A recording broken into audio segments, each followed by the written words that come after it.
Hey awesome friends, I am Awesome Danny, and today I want to tell you about the Aful Performer 8, a $370 hybrid IM that I actually really like.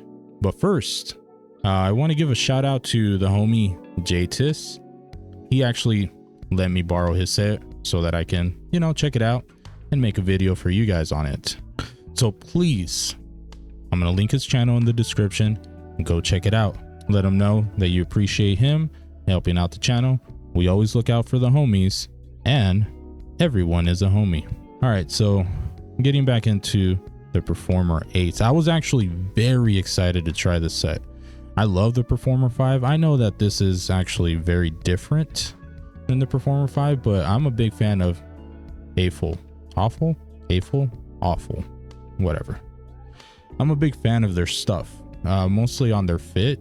It's like the most comfortable sets. Even the Magic 1, which there should be a video on. I don't know if it'll be posted before or after this. So if it's already posted, link in the description. If it's not posted, tune back later. Make sure you like and subscribe. That way you don't miss out. So if you want to hear anything about the Magic 1 and it's not posted yet, subscribe. Also just subscribe because it's nice, makes me feel good. It makes me, give Sunny treats. If you subscribe, I'll give Sunny a treat. How's that? So back to the Performer 8. 8 drivers in each side, 7 balanced armatures, 1 dynamic driver, $369.99, $370 basically, unless there's some sales or something going on. There was a few sales recently too. I kind of wish that I actually jumped on that, because I'll tell you the rec rating later, make you watch the whole video. So the cable that comes with this is really nice. I think it's good for price point. It's probably what I expect, to be honest. Build is solid. It's great. Base plate looks a little too much like the Performer 5. I wish they went with something else here to distinguish it better, but it is pretty. So like this one came out after, so I wish this was different. But if it was the other way around, then I would wish that the Performer 5 had a different faceplate. They're too similar to me, even though they do look good. So this also comes with the same ear tips that I got with the Performer 5. I love these ear tips. These are some of my favorite ear tips. I cannot find them for sale anywhere. I really want more of these ear tips. I actually use them quite a bit, and it's really annoying to swap them out for different sets. Also, the case, while it's not, like the other ones, it's not a metal one like the one you get with the Performer 5 and the Magic 1. I feel like it's nicer. It's got like a leather feel. It looks like it might be leather, and then the IM sits in there. I really like these. So overall, the sound signature, it's a little different, but there is some shortcomings still. I have my nitpicks with the set's sound, but I like this set a lot. I know I keep hyping it up, but again, let me tell you about the things I don't like. Every set is, imperfect in some way. There is shortcomings everywhere. Of course, I did find some stuff I didn't like about this set. So the bass felt well controlled. Like, it was really nice. There was some nuances you can pick up within the bass itself. Rumble was minimal. It was almost linear. It's like you get that impact, you get a good solid thump out of it. It's not a lot, but it's there. It was a neutral-ish type of bass presentation with minimal rumble, which I liked, but it was a little lacking in, more sub bass or bass focused genres like pop or K-pop, hip hop, stuff like that. It was there. It was very clean, well controlled. You can hear it, you can feel some of it, but sometimes it just felt like it was a little bit too lean, even though the set overall I would consider kind of warm. So it wasn't lean in the sense that there was a lack of note weight. It's just quality's there, and tuning was good. It's just sometimes I want a little bit more. So mids, because of the warmer presentation, are full. There is good note weight here.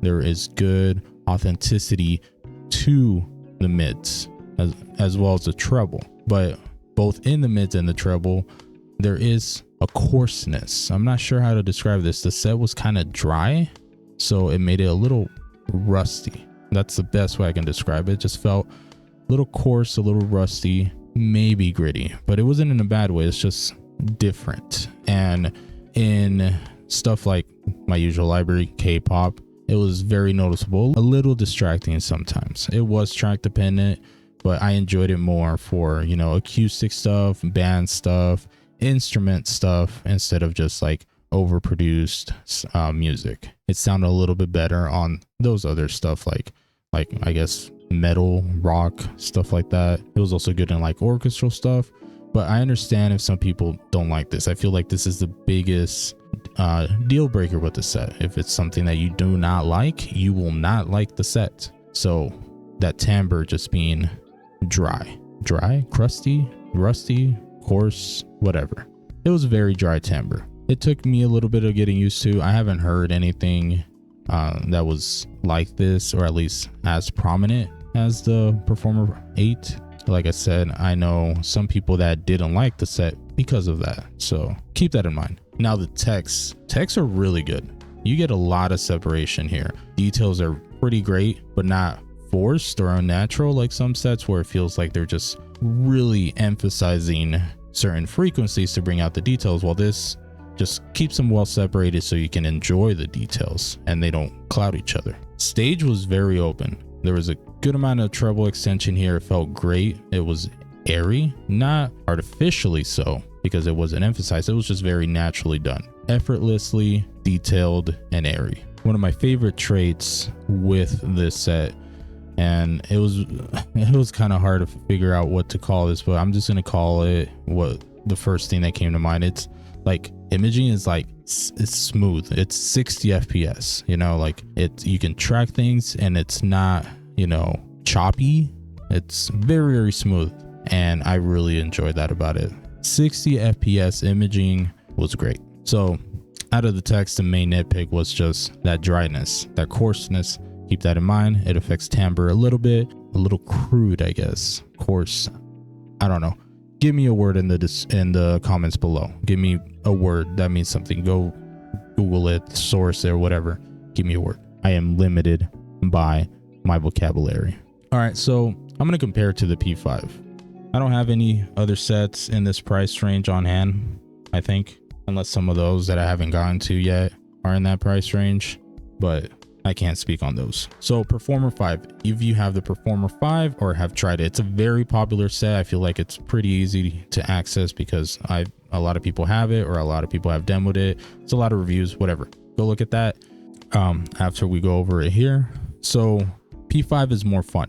Bass is more quantity, less quality though. It played K-pop better. Vocals were a little bit more prominent, pushed forward, especially female vocals. Overall, lower resolution, just felt a little bit less refined, and the text as well. Like P5, I don't listen to for text. It's just overall tuning was pleasant. Played my library very well. P8, you can listen for text, but you also get, you know, some of that warmth, some of that good note weight and musicality out of it. So it's not just a clean and cold analytical set, but it's a musical set that has good details. P5 also ended up feeling a little bit more intimate and claustrophobic in the stage presentation, and in the mids things did end up getting more congested than on the P8.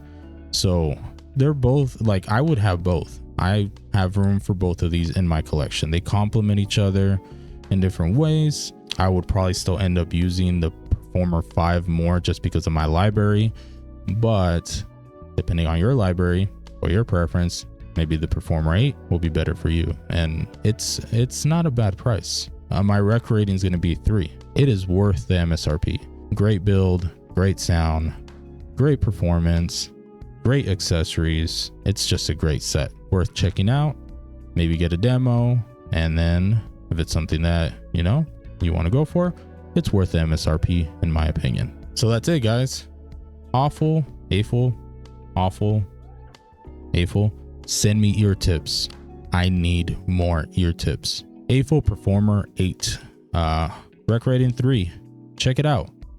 But that's it, guys, and until next time, you stay awesome, friends. Bye.